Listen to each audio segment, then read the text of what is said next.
There is a massive political firestorm raging in India right now. We're in mid-August 2025, and some really serious accusations of election fraud have been thrown around. This has pitted the opposition, led by Rahul Gandhi, against the Election Commission of India. You know, the very group that's supposed to guarantee fair elections. So let's dive in and break down how we got to this point. And this, right here, is the explosive claim at the heart of everything. I mean, this isn't some minor complaint. It's a direct accusation that the electoral watchdog is actively helping the ruling party. For the world's largest democracy, the stakes, honestly, couldn't be any higher. So, you're probably wondering, what exactly is this vote chori, or vote theft, controversy all about? How did what's supposed to be a routine administrative process just blow up into nationwide protests and even detentions? Well, in this explainer, we're going to break it all down. The claims, the counterclaims, and what this could all mean for India's future. To really wrap your head around just how serious this is, you first have to understand the incredible scale of Indian elections.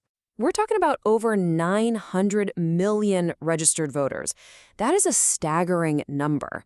It's more than the entire population of North America and the European Union put together. So you can imagine making sure that process is fair is a monumental job. And any hint that it's being tampered with, well, it strikes right at the core of the country's whole democratic identity. So how did we get here? You know, this didn't just pop up overnight. Tensions have been building since the big 2024 general election.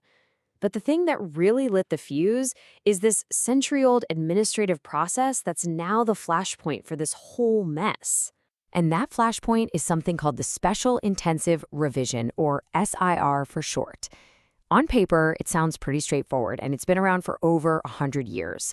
Its whole purpose is to clean up the voter lists. Think of it like electoral housekeeping, right? Getting rid of names of people who've passed away, moved, or maybe got registered more than once. It's meant to stop fraud. And this is where the two sides just completely diverge. The Election Commission, the ECI, says, hey, the SIR is absolutely essential for clean and fair elections. But the opposition, led by Rahul Gandhi, is saying, no way. They allege this process is being turned into a weapon. They claim it's not just cleaning the lists anymore, but is being used to deliberately get rid of legitimate voters, especially in areas where opposition parties tend to do well. So what started as, a fight over data and voter lists very quickly spilled out onto the streets. And things escalated dramatically in just the first 2 weeks of August 2025. Now, what's really wild is just how quickly this all blew up. On August 1st, you have Rahul Gandhi holding this fiery press conference, claiming he has an atom bomb of proof. By August 7th, a full-blown nationwide protest is launched. Just a few days after that, on August 11th, opposition leaders are marching on the ECI headquarters in Delhi, and that leads to police detentions. And then, in a brilliant piece of political theater, by August 13th, Gandhi is literally having tea with people who were declared dead on the voter rolls. This is pretty clever. To really drive their point home and mock what they called absurd errors on the voter lists, protesters at that big march wore T-shirts that said, 124 not out. It's a cricket reference. And it was aimed at a supposedly 124-year-old voter found on the rolls. It was a really smart way to make a complex, data-heavy issue feel very real and, frankly, a little ridiculous. And as you can imagine, as the protests got bigger, the war of words got louder. The language from all sides has become super intense, turning this into a direct showdown between the opposition, the ruling party, and the Election Commission itself. I mean, listen to this.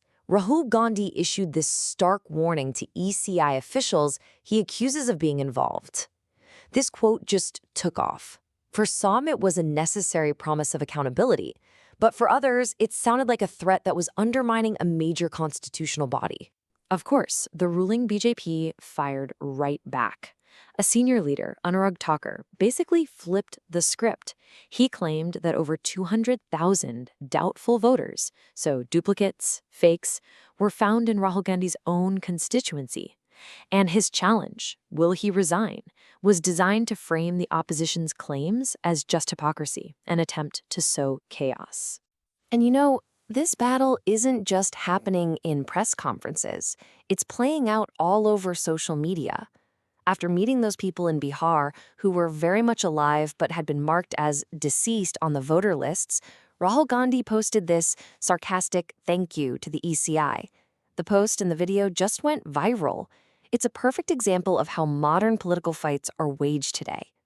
Okay, so let's just pull back for a second and look at where everyone stands. You've got Rahul Gandhi and the India Bloc. That's the big opposition coalition. And they're insisting the right to vote is being stolen, demanding total transparency. Then you have the ruling BJP, with people like Anurag Thakur calling these claims baseless, an attack on democracy. And then, caught right in the middle, you have the Election Commission, defending its process, denying any bias, and basically saying to Rahul Gandhi, okay, put your money where your mouth is. Give us sworn proof. So all of this brings us to the most important question, right? Where does this all go from here? This whole controversy is raising some really deep questions about trust, about transparency, and about the overall health of India's democracy.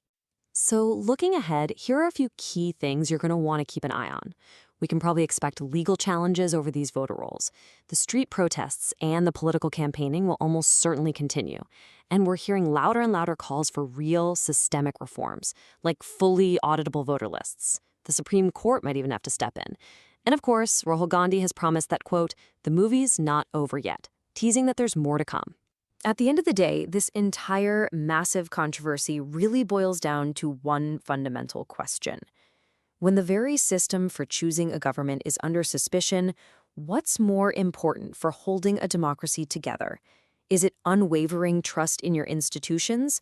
Or is it the constant demand for cold, hard, verifiable proof? That is the huge question facing India right now.